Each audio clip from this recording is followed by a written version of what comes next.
Allez Martine, restons zen.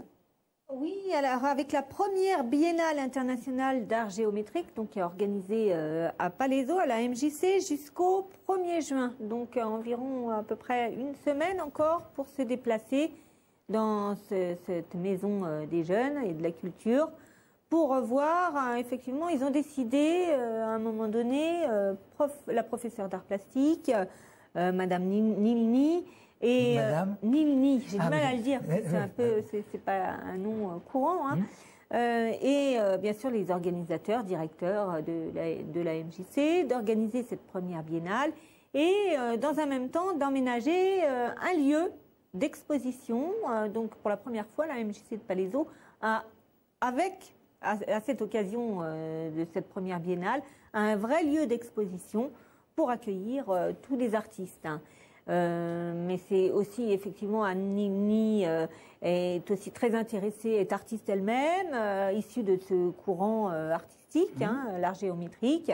Elle expose également dans cette exposition, mais c'est une exposition très intéressante parce que ça donne l'occasion de plutôt un aperçu de ce que l'on peut voir dans les grandes galeries parisiennes, par exemple au Palais de Tokyo, au Grand Palais, de voir qu'est-ce que ça donne justement, qu'est-ce que c'est que l'art géométrique. Alors je vous propose de regarder un reportage.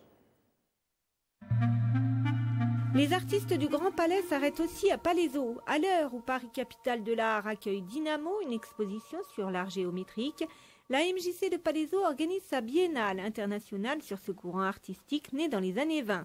Deux mouvements à l'honneur dans cette exposition. Le MADI, fondé en 1946 à Buenos Aires par Carmen Ardenquin. Il a fini ses jours en Essonne à Savigny-sur-Orge. Et le GRAVE, groupe de recherche d'art visuel, né dans les années 60, comprenant des artistes comme Julio Leparc ou François Morellet.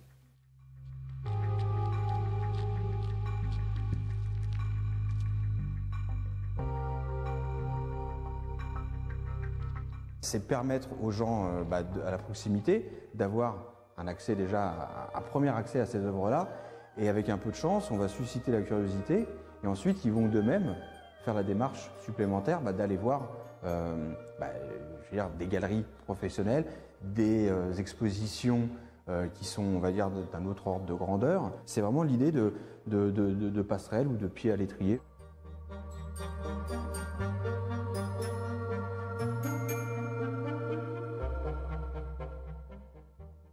Objectif, montrer les différentes façons d'envisager la géométrie, différentes matières, différentes techniques, avec une trentaine d'œuvres exposées et une trentaine d'artistes représentés. Ce qui peut être surprenant, c'est que finalement, à partir d'éléments extrêmement simples que tout le monde connaît, comme les triangles, les carrés, les ronds, on puisse faire de l'art. Notamment les mouvements que nous avons choisis, le MADI et le GRAVE, partent du principe d'être accessibles, sans forcément de références culturelles.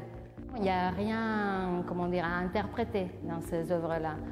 On regarde, on s'en approprie, on peut s'inventer des histoires si on veut, mais ce n'est pas le but.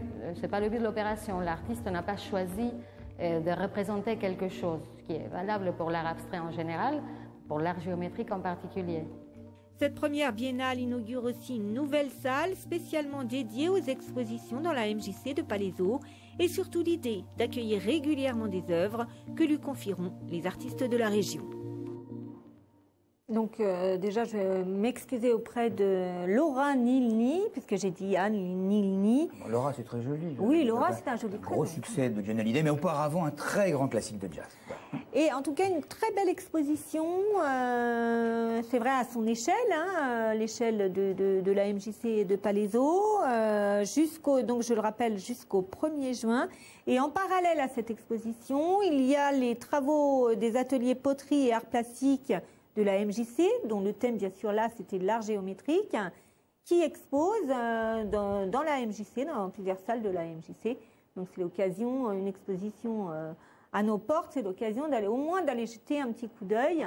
Et pourquoi pas, un peu plus tard, d'aller voir cette exposition qui est actuellement au Grand Palais, Dynamo, 100 ans d'art cinétique, jusqu'au 22 juillet. On a le temps. Oui, justement, on a le temps. On va voir d'abord l'expo de Palaiseau et ensuite, quelques semaines plus tard, ou une semaine plus, le week-end d'après, on va voir l'exposition au Grand Palais.